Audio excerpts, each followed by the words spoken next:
Hi,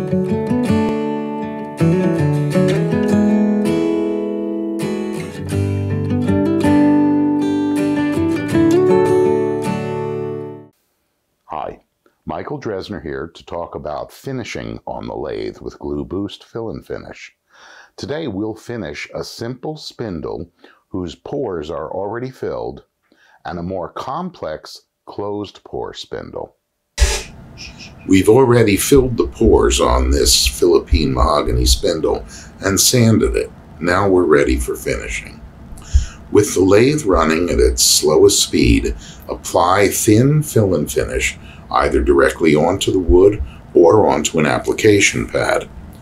Spread it evenly, adding more fill and finish as needed. When it looks uniform, cure it with a light spray of GluDry. Add as many coats as you'd like, sanding lightly between coats.